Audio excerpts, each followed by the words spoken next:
Have you ever wondered why some products targeted at women are slightly costlier than similar products for men? It's called pink tax. It is not a tax. Then what exactly is it? It is a tendency for products marketed towards women to cost more than similar products for men. Sometimes the only difference is the color of the product and its packaging. Let's take an example. A men's razor costs less than a woman's razor. Gillette is one of the leading brands of razors. A Gillette Vector 3 for men costs 110 rupees, and Gillette Venus's pink razor for women with oils and scents costs 250 rupees. The blue one from the same brand and the same everything costs 216 rupees. Men can choose to go higher or lower, but women can only aim for higher. In 2015, the New York Department of Consumer Affairs (DCA) conducted the first ever study of gender pricing in New York. It found that on an average, women's products cost 7% more than similar products for men.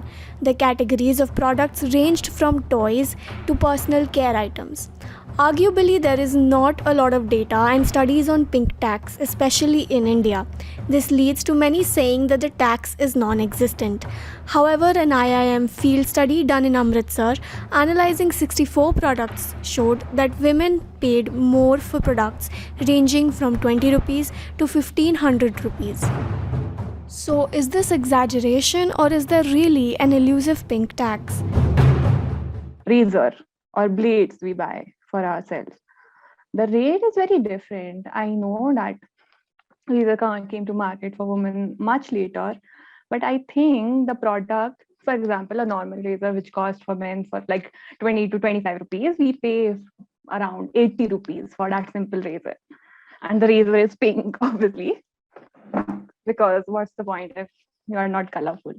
So I think that is discriminatory. So I do not understand why we have to pay different prices, and the prices are not even marginally more. It is significantly more. So for me, when I go and buy a pair of jeans, I would be paying about roughly 11 to 12% more than what a man would be paying for his jeans. The razor, it's not just about the razor. It sort of represents the whole personal care industry. So things like razors, things like soaps, shampoos, beauty, not beauty products, toiletries, so to speak. For something like a conditioner shampoo, there's not really something special that a woman needs in her shampoo that a man doesn't, right? Still, the companies market it in a way that they segregate these items to specifically target one kind of item for women and one kind of item towards men. So pink tax exists in all sectors. It is a lot more prominent in the clothing and the personal care sector. But even in services, you will find it. Even for beauty services like a haircut, pink tax will be there. It's just that it is not that recognized because it's not a literal tax. It's more like a hidden price that people pay. So a lot of times, even when you're paying it, you may not realize that you're paying this extra amount. Why do we call it a pink tax? Because pink came to represent feminine sensibilities and aesthetics post World War II. The market eventually started functioning on the idea that if it is pretty, floral, and pink, then women will be willing to pay more.